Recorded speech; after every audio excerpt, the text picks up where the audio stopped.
Why plank form matters for teenagers. Planks are a popular exercise to strengthen your core muscles, but doing them with poor form can cause strain or injury.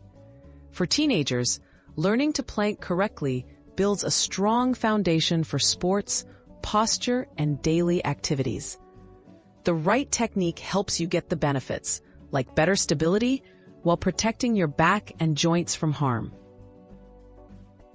Getting into the correct plank position. Begin on the floor, resting on your forearms with elbows directly under your shoulders. Keep your legs straight and toes on the ground.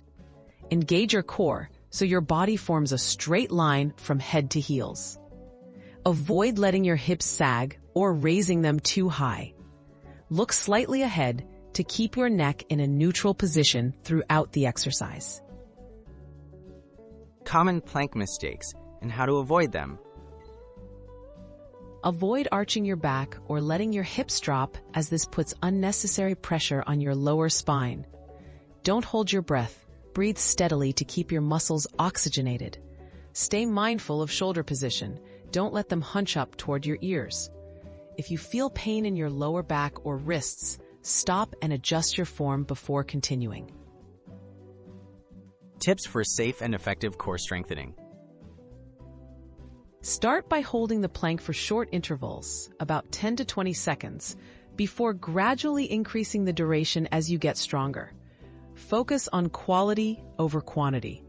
Even a shorter plank done with perfect form is more effective than a long one with mistakes.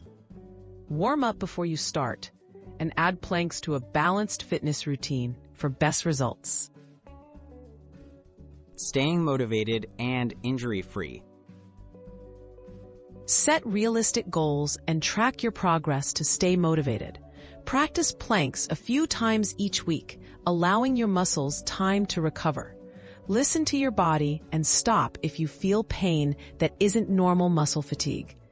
Good form, consistency, and patience will help you improve your core strength safely, setting the stage for a healthier, more active lifestyle.